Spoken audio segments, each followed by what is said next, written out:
Shalom and welcome to Who is Yahudah. Thank you for joining me as we gather today's portion from the scriptures. Today's reading is Barashyth, Genesis chapters 43 through 45. Barashyth, Genesis chapter 43. But the scarcity of food was severe in the land. When they had eaten up the grain they had brought from Matsraym, their father said to them, "Go back and buy us a little food." But Yahudah replied, "The man strongly warned us, saying, 'You shall not see my face unless your brother is with you. If you let our brother go with us, we will go down and buy food. But if you do not let him go, we will not go down. Because the man said to us, You shall not see my face unless your brother is with you.'" Yashar asked, "Why did you bring this trouble on me by telling the man that you had another brother?" They answered, "The man kept asking us about our relatives, saying, 'Is your father still alive? Do you have another brother?' We answered according to these words. How could we know that he would say, 'Bring your brother down'?" Then Yahudah said to Yashar, his father, "Send the boy with me, and we will arise and go, so that we may live and not die. We, you, and our little ones. I myself will guarantee him. From my hand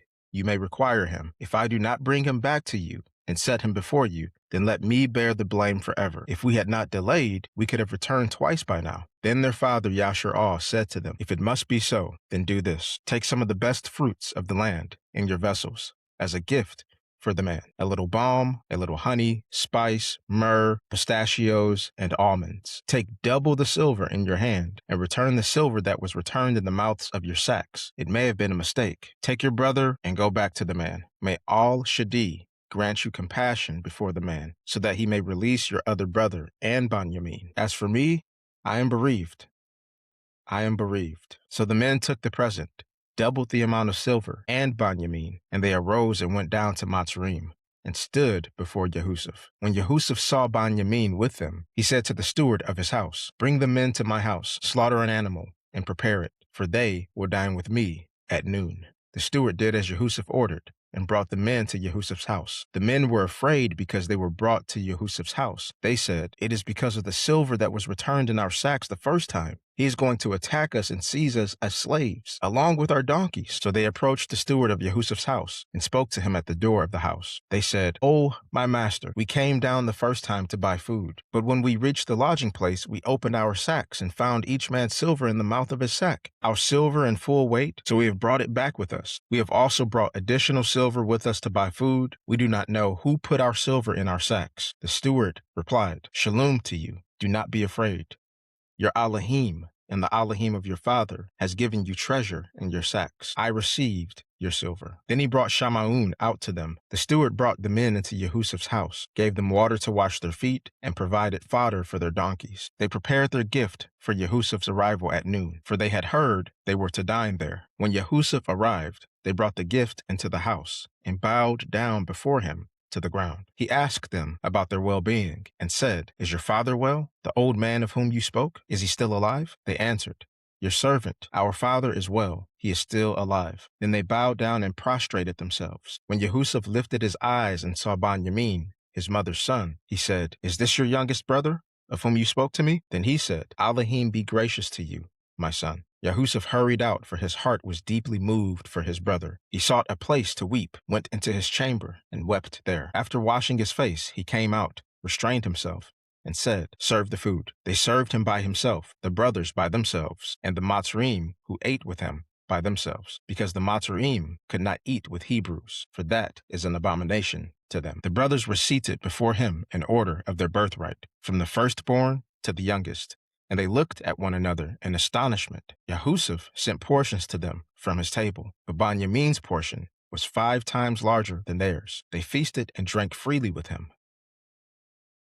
Barashyth, Genesis chapter 44. And he commanded the steward of his house, saying, "Fill the men's sack with as much food as they can carry, and put each man's silver in the mouth of his sack. Also place my cup, the silver cup, in the mouth of the sack of the youngest, along with the silver for his grain." And he did as Yahusaph had instructed. At first light, the men were sent on their way with their donkeys. But when they had left the city and were not far off, Yahusaph said to his steward, "Pursue the men, and when you overtake them, say to them, 'Why have you repaid good with evil? Is this not the cup my master drinks from and uses for divination? You have done wickedly in doing this. So he overtook them and repeated these words to them. But they said to him, Why does my master say such things? Far be it from your servants to do such a thing. Behold, we brought back to you from the land of Canaan the silver we found in our sacks. How could we steal silver or gold from your master's house? If any of your servants is found with it, let him die, and the rest of us will become my master's slaves. And he said, Let it be as you say.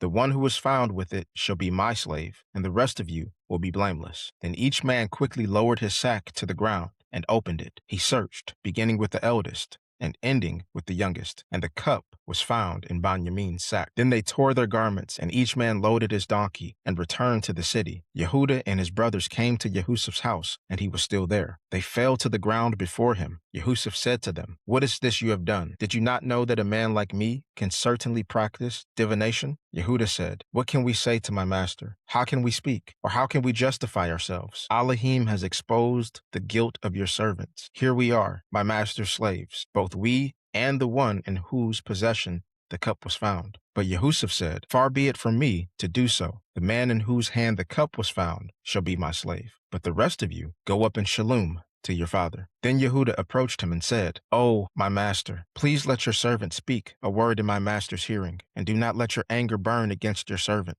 for you are like Pharaoh. My master asked his servant, saying, Do you have a father or a brother? And we answered, My master, we have a father, an old man, and a young child of his old age. His brother is dead, and he alone is left of his mother's children, and his father loves him. Then you said to your servants, Bring him down to me so I can see him. And we said to my master, The boy cannot leave his father, for if he should leave, his father would die. But you said to your servants, Unless your youngest brother comes down with you, you shall not see my face again. So when we went back to your servant, my father, we told him the words of my master. Then our father said, Go again and buy us a little food. But we said, We cannot go down unless our youngest brother is with us, for we cannot see the man's face unless our youngest brother is with us. Then your servant, my father, said to us, You know that my wife bore me 2 sons. One of them went away from me, and I said, Surely he has been torn to pieces, and I have not seen him since. If you take this one from me too, and harm befalls him, you will bring my gray hair down to the grave in sorrow. So now, if I come to your servant, my father, and the boy is not with us, seeing that his life is bound up in the boy's life, it will be that when he sees the boy is not with us, he will die. Then your servants will bring down the gray hair of your servant,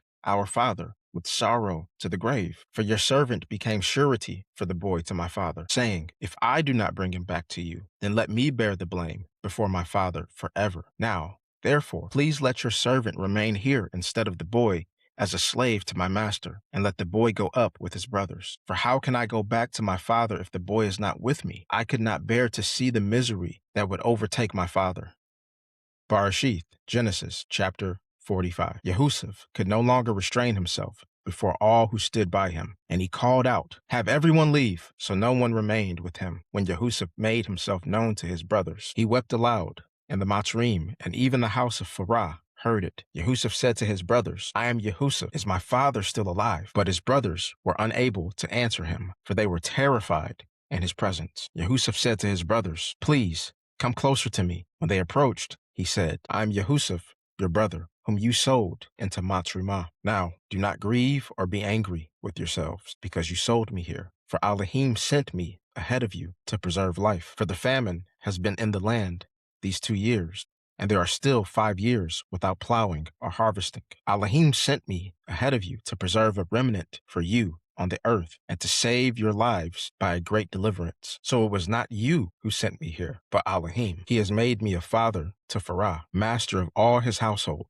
and ruler over all the land of Matsraym. Hurry and go up to my father and say to him, Thus says your son Yahusaph, Elohim has made me master of all Matsraym. Come down to me. Do not delay. You shall dwell in the land of Goshen and be near to me, you, your children, your grandchildren, your flocks, your herds, and all that you have. I will provide for you there, lest you and your household and all that you have fall into poverty, for there are still 5 years of famine. Behold, your eyes and the eyes of my brother Banyamyn see that it is I who speak to you. Tell my father about all my glory in Matsraym and all that you have seen. Hurry and bring my father down here." Then he fell on his brother Banyamyn's neck and wept, and Banyamyn wept on his neck. He kissed all his brothers and wept over them. After that, his brothers talked with him. The report reached the house of Pharaoh. "Yahusaph's brothers have come." This pleased Pharaoh and his servants. Pharaoh said to Yahusaph, "Say to your brothers, do this, load your animals and return to the land of Canaan. Bring your father and your household and come to me. I will give you the best of the land of Matsraym, and you will eat the fat of the land. Now you are commanded to do this. Take carts from Matsraym for your little ones and your wives. Bring your father and come. Do not worry about your belongings, for the best of all the land of Matsraym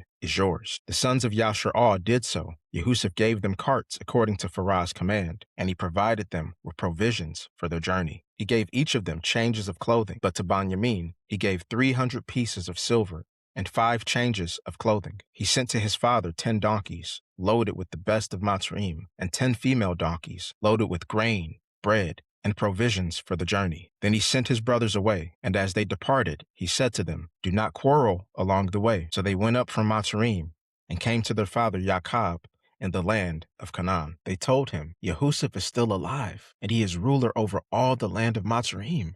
But Yaqab's heart grew numb, for he did not believe them. When they told him all the words Yahusaph had spoken to them, and when he saw the carts Yahusaph had sent to carry him, the spirit of their father Yaqab was revived. Yahusaph said, "It is enough. My son Yahusaph is still alive. I will go and see him before I die." Thank you for joining me to gather today's portion. May we continue seeking Yahudah through his word and growing in the knowledge of him one day at a time until Yahushua gathers us. Shalom.